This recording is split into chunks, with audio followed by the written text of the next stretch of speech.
ಪಶ್ಚಿಮ ಏಷ್ಯಾದಲ್ಲಿ ಇರಾನ್ ಮತ್ತು ಇಸ್ರೇಲ್ ನಡುವಿನ ಯುದ್ಧ ಈಗ ಕೇವಲ ಎರಡು ದೇಶಗಳ ಸಂಘರ್ಷವಾಗಿ ಉಳಿಯದೆ ಇಡೀ ಗಲ್ಫ್ ಪ್ರದೇಶವನ್ನ ಆವರಿಸಿಕೊಂಡಿದೆ. ಕಳೆದ 24 ಗಂಟೆಗಳಲ್ಲಿ ಇರಾನ್ ಅತ್ಯಂತ ಉಗ್ರ ನಿಲುವು ತಳೆದಿದ್ದು, ಅಮೆರಿಕ, ಇಸ್ರೇಲ್ ಅಥವಾ ಅವರ ಮಿತ್ರ ರಾಷ್ಟ್ರಗಳಿಗೆ ಸೇರಿದ ಯಾವುದೇ ಹಡಗುಗಳು ಹಾರ್ಮುಜ್ ಜಲಸಂಧಿಯಲ್ಲಿ ಸಂಚರಿಸಿದ್ರೆ ಅವುಗಳನ್ನ ನೇರವಾಗಿ ಹೊಡೆದು ಹಾಕಲಾಗುತ್ತೆ ಅಂತ ಘೋಷಿಸಿದೆ. ಈ ಎಚ್ಚರಿಕೆಯ ಬೆನ್ನಲ್ಲೇ ಹಾರ್ಮುಜ್ ಜಲಸಂಧಿಯಲ್ಲಿ ಕನಿಷ್ಠ 3 ವಾಣಿಜ್ಯ ಹಡಗುಗಳ ಮೇಲೆ ದಾಳಿ ನಡೆದಿದ್ದು, ಅವುಗಳಲ್ಲಿ ಥಾಯ್ಲೆಂಡ್ನ ಮಯೂರಿ ನಾರಿ ಹಡಗು ಬೆಂಕಿಗೆ ಆಹುತಿಯಾಗಿದೆ. ಈ ಕಡಲ ಸಂಘರ್ಷದಲ್ಲಿ 2 ಭಾರತೀಯ ಸಿಬ್ಬಂದಿ ಸಾವನ್ನಪ್ಪಿದ್ದು, ಒಬ್ಬರು ನಾಪತ್ತೆಯಾಗಿದ್ದಾರೆ ಅಂತ ಭಾರತದ ವಿದೇಶಾಂಗ ಸಚಿವಾಲಯ ಅಧಿಕೃತವಾಗಿ ದೃಢಪಡಿಸಿದೆ.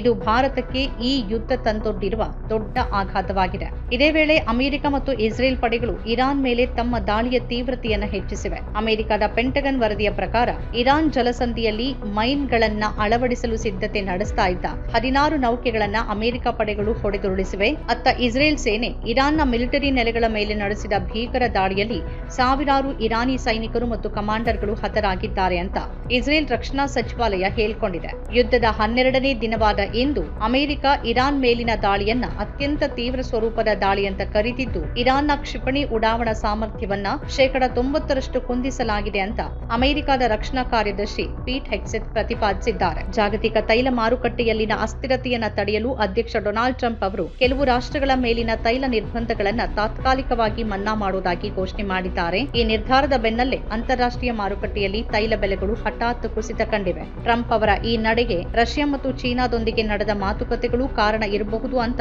ವಿಶ್ಲೇಷಿಸಲಾಗ್ತಿದೆ. ಆದರೆ ಮತ್ತೊಂದು ಕಡೆ ಇರಾನ್ ತನ್ನ ತೈಲ ಸೌಲಭ್ಯಗಳ ಮೇಲಿನ ದಾಳಿಗೆ ಪ್ರತಿಯಾಗಿ ಜಾಗತಿಕ ಬ್ಯಾಂಕಿಂಗ್ ವ್ಯವಸ್ಥೆ ಮತ್ತು ಅಮೆರಿಕದ ಆರ್ಥಿಕ ಕೇಂದ್ರಗಳನ್ನು ಗುರಿಯಾಗಿಸುವುದಾಗಿ ಬೆದರಿಕೆ ಹಾಕಿದೆ. ಇದರಿಂದ ಈ ಸಂಘರ್ಷ ಕೇವಲ ಶಸ್ತ್ರಾಸ್ತ್ರಗಳ ಯುದ್ಧವಾಗಿರದೆ ಜಾಗತಿಕ ಆರ್ಥಿಕತೆಯನ್ನ ಅಸ್ಥಿರಗೊಳಿಸುವ ಆರ್ಥಿಕ ಯುದ್ಧವಾಗಿಯೂ ಮಾರ್ಪಡ್ತಾ ಇದೆ. ನೆರೆಯ ಗಲ್ಫ್ ರಾಷ್ಟ್ರಗಳಾದ ಸೌದಿ ಅರೇಬಿಯಾ ಮತ್ತು ಯುನೈಟೆಡ್ ಅರಬ್ ಎಮಿರೇಟ್ಸ್ ಕೂಡ ಕ್ಷಿಪಣಿ ದಾಳಿಯ ಭೀತಿಯಲ್ಲಿವೆ. ಕಳೆದ ರಾತ್ರಿ ಸೌದಿ ಅರೇಬಿಯಾದ ಪ್ರಿನ್ಸ್ ಸುಲ್ತಾನ್ ವಾಯುನೆಲೆಯ ಮೇಲೆ ಹಾರಿಸಲಾಗಿದ್ದ 6 ಬ್ಯಾಲಿಸ್ಟಿಕ್ ಕ್ಷಿಪಣಿಗಳನ್ನ ಸೌದಿ ರಕ್ಷಣಾ ಪಡೆಗಳು ಹೊಡೆದುರುಳಿಸಿವೆ. ಹಾಗೆಯೇ ಯುಎಇ ತನ್ನ ವಾಯು ಪ್ರದೇಶದಲ್ಲಿ ಕಳೆದ 11 ದಿನಗಳಲ್ಲಿ ಸುಮಾರು 1475 ಡ್ರೋನ್ ದಾಳಿಗಳು ಮತ್ತು 270 ಕ್ಷಿಪಣಿ ದಾಳಿಗಳನ್ನ ತಡೆ ಹಿಡಿದಿರುವುದಾಗಿ ಮಾಹಿತಿ ನೀಡಿದೆ.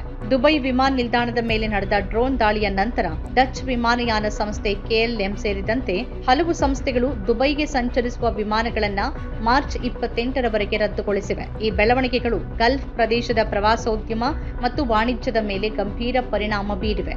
ಭಾರತ ಈ ಬಿಕ್ಕಟ್ಟಿನಲ್ಲಿ ಅತಿದೊಡ್ಡ ಸವಾಲನ್ನ ಎದುರಿಸುತ್ತಿದೆ.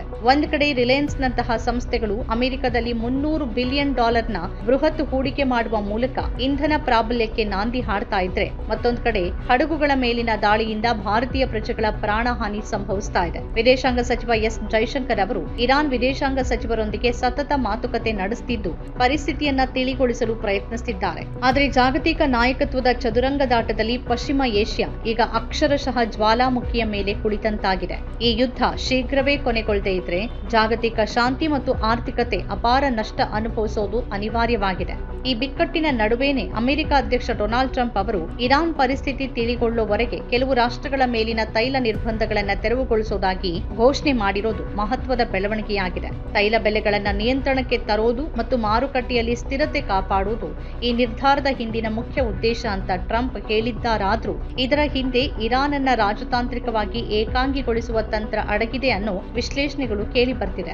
ಹಾರ್ಮುಜ್ ಜಲಸಂಧಿಯ ಮೂಲಕ ಸಾಗುವ ತೈಲ ಟ್ಯಾಂಕರ್ಗಳಿಗೆ ಅಮೆರಿಕದ ನೌಕಾಪಡೆ ಬೆಂಗಾವಲು ನೀಡಲಿದೆ ಅಂತ ಹೇಳುವ ಮೂಲಕ ಅಮೆರಿಕ ಈ ಪ್ರದೇಶದ ಮೇಲಿನ ತನ್ನ ಮಿಲಿಟರಿ ಮತ್ತು ಆರ್ಥಿಕ ಹಿಡಿತವನ್ನ ಮತ್ತಷ್ಟು ಬಲಪಡಿಸಲು ಮುಂದಾಗಿದೆ. ಈ ಯುದ್ಧದ ಭೀಕರತೆ ಕೇವಲ ಗಡಿಗಳಿಗೆ ಸೀಮಿತವಾಗಿಲ್ಲ ಅನ್ನೋದಕ್ಕೆ ಫೆಬ್ರವರಿ 28ರಂದು ಇರಾನ್ನ ಮಿನಾಬ್ನಲ್ಲಿರುವ ಬಾಲಕಿಯರ ಶಾಲೆಯ ಮೇಲೆ ನಡೆದ ಕ್ಷಿಪಣಿ ದಾಳಿಯೇ ಸಾಕ್ಷಿ. ಈ ದಾಳಿಯಲ್ಲಿ ಅಮೆರಿಕದ ಪಾತ್ರ ಇರೋದನ್ನ ರಿಪಬ್ಲಿಕನ್ ಸೆನೆಟರ್ ಜಾನ್ ಕೆನಡಿ ಈಗ ಬಹಿರಂಗವಾಗಿ ಒಪ್ಪಿಕೊಂಡಿದ್ದು, ಇದೊಂದು ದೊಡ್ಡ ಪ್ರಮಾದ ಅಂತ ಹೇಳಿರೋದು ಅಂತಾರಾಷ್ಟ್ರೀಯ ಮಟ್ಟದಲ್ಲಿ ಚರ್ಚೆಗೆ ಗ್ರಾಸವಾಗಿದೆ. ರಷ್ಯಾದಂತಹ ರಾಷ್ಟ್ರಗಳು ಉದ್ದೇಶಪೂರ್ವಕವಾಗಿ ಇಂತಹ ಕೃತ್ಯಗಳನ್ನ ಮಾಡುತ್ತೆ, ಆದರೆ ಅಮೆರಿಕದಿಂದ ಇದು ಅಚಾತುರ್ಯದಿಂದ ಸಂಭವಿಸಿದೆ ಅಂತ ಅವರು ಸಮರ್ಥಿಸಿಕೊಂಡಿದ್ದಾರೆ.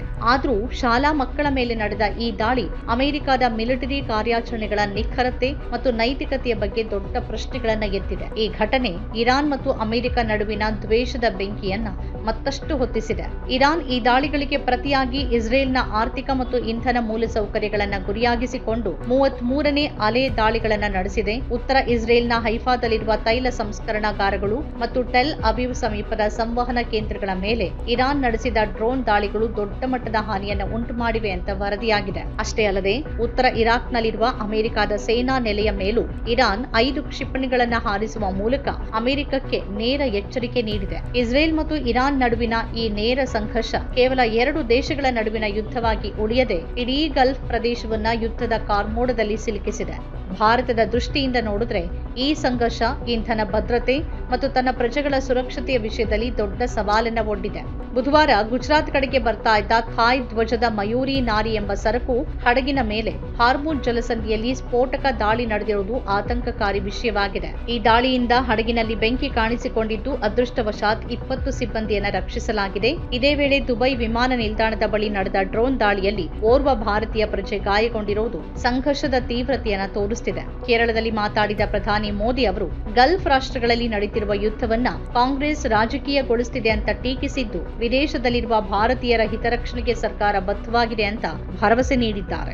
ನಮ್ಮ ಕಾರ್ಯಕ್ರಮಗಳನ್ನ ನೀವು ನೋಡ್ತಾ ಇದ್ರೆ ನಮ್ಮ ಚಾನೆಲ್ ಅನ್ನ ಸಬ್ಸ್ಕ್ರೈಬ್ ಮಾಡಿ, ಪಕ್ಕದ ಬೆಲ್ ಐಕಾನ್ ಒತ್ತಿ ನಮ್ಮನ್ನ ಬೆಂಬಲಿಸಿ. ಹಾಗೆ ನಮ್ಮ ಕಾರ್ಯಕ್ರಮಗಳನ್ನ ಲೈಕ್ ಮಾಡಿ, ಕಮೆಂಟ್ ಮಾಡಿ, ಅದನ್ನ ಬೇರೆಯವರಿಗೂ ವಾಟ್ಸ್ಆಪ್ ಮೂಲಕ ಶೇರ್ ಮಾಡಿ. ನೀವು ಹೀಗೆ ಮಾಡಿದಾಗ ನಮ್ಮ ಚಾನೆಲ್ ಮತ್ತಷ್ಟು ಜನರಿಗೆ ತಲುಪಲು ನೀವು ನಮ್ಮೊಂದಿಗೆ ಸಹಕರಿಸಿದ ಹಾಗಾಗುತ್ತೆ. ಇದು ನೀವು ಯಾವುದೇ ಖರ್ಚಿಲ್ಲದೆ ಕೆಲವೇ ಸೆಕೆಂಡುಗಳಲ್ಲಿ ನೀಡಬಹುದಾದ ಸಹಕಾರ. ಧನ್ಯವಾದಗಳು.